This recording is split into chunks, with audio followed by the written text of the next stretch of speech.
কেন্দ্রের নোংরা রাজনীতির জন্য আমার ক্রিকেট কেরিয়ার শেষ হয়েছে। নাম না করে দেশের স্বরাষ্ট্রমন্ত্রী অমিত শাহের ছেলে জয় শাহকে তীব্র আক্রমণ শানালেন জাতীয় দলের প্রাক্তন ক্রিকেটার মনোজ তিওয়ারি।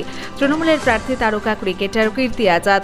আজ শনিবার তার হয়ে প্রচারে এসেছিলেন রাজ্যের প্রতিমন্ত্রী আর এক তারকা ক্রিকেটার মনোজ তিওয়ারি। দুর্গাপুরের গ্যারেজ মোড়ে কীর্তি আজাদের সমর্থনে প্রচারে সে কার্যত ধুয়ে দিলেন অমিত পুত্র জয় শাহকে। বিসিসিআইয়ে স্বেচ্ছাচারিতা চালাচ্ছে জয় অ্যান্ড কোম্পানি। বহু প্রতিশ্রুতি মান ক্রিকেটারকে উঠতে দেওয়া হয়নি বলে দাবি করেন ভারতের প্রাক্তন ক্রিকেটার। পশ্চিম বর্ধমানের দুর্গাপুর থেকে নিমাই দাসের রিপোর্ট, বাংলা এমজি নিউজ। যদি না থাকতো তাহলে দেশের হয়ে 17 রান করার পর ম্যান অফ দ্য ম্যাচ নেওয়ার পর আমাকে দল থেকে 14টা ম্যাচ বাইরে বসিয়ে থাকতো না। এটাই যদি বম্বে থেকে কেউ থাকতো, সাউথ থেকে কেউ থাকতো, ওয়েস্ট থেকে যদি কেউ থাকতো, তারপর দিনের পর দিন তারা সুযোগ পেয়ে আজকের দিনে যারা সুপারস্টার হয়ে গেছে সেরকম আমিও সুপারস্টার হতে পারতাম। আমিও 100 বেশি দেশের হয়ে খেলতে পারতাম। কিন্তু যাই হোক, একটা কথা আছে না, যাকে রাখে সাইয়া মার সকে না কই। মানে আমি অল্প খেলেছি দেশের হয়ে, জোর করে আমাকে বাদ দিয়ে দিয়েছে, রাজনীতির শিকার হয়েছি সেখানেও। যার কারণে আর একটা কারণ আছে আমার রাজনীতিতে নামার, কি আমার চোখের সামনে যদি কোনো অত্যাচার বা কোনো অন্যায় হয় কোনো খেলোয়াড়দের, সেটা কিন্তু আমার ক্ষমতা সীমিত মধ্যে সেই অন্যায়টা আমি কোনোদিন তাদের ওপরে হতে দেব না।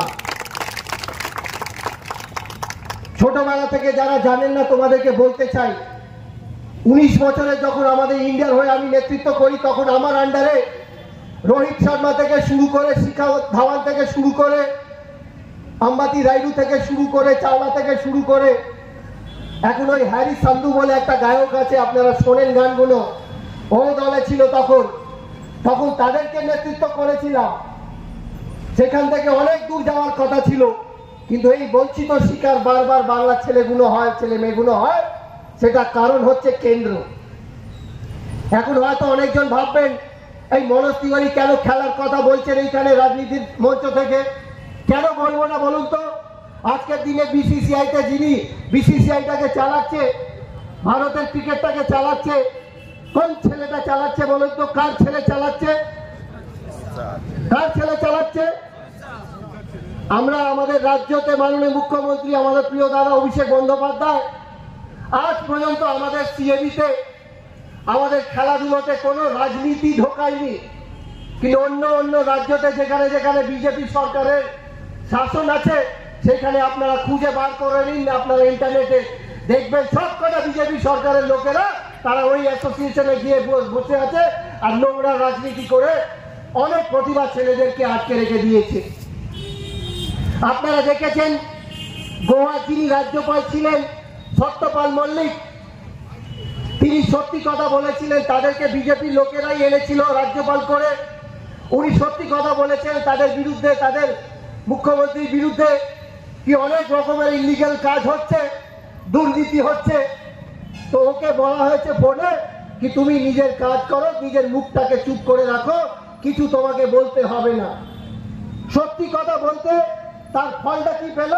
তাকে ট্রান্সফার করে পাঠিয়ে দিল জম্মু অ্যান্ড কাশ্মীরে। জম্মু অ্যান্ড কাশ্মীরে আপনারা দেখেছেন নির্বাচনের আগে কি হয়েছে, সেই পুলওয়ামা অ্যাটাকটা হলো ঠিক নির্বাচনের আগে। সত্যপাল মল্লিক এখন রাজ্যপাল জম্মু অ্যান্ড কাশ্মীরে যখন ছিল, উনি এখন সবার সামনে এসে মানুষের, গোটা দেশের মানুষের কাছে এসে ইন্টারভিউতে টিভিতে বলেছে এই পুলওয়ামাতে আমাদের আর্মি ভাই বোনেরা যারা বিএসএফ এর লোকেরা আছে, পুলিশের কর্মচারীরা যারা মারা গেছেন, তাদের জীবনটাকে বাঁচানো যেত। উনি বলেছিলেন একটা হেলিকপ্টার পাঠিয়ে দিন স্যার, হেলিকপ্টার থেকে ওনাদেরকে নিয়ে যান। ওকে তখন বলা হলো তুমি চুপ করে আবার বসে পড়ো, তোমাকে আমাদের কাজকর্মতে ঢুকতে হবে না। তার ফলাফলটা কি হলো? এই পুলওয়ামা অ্যাটাকে আমাদের কত জওয়ানগুলো শহীদ হয়েছে। এই নোংরা রাজনীতি করে আজ পর্যন্ত এই কেসটার কি হলো কেউ জানে না।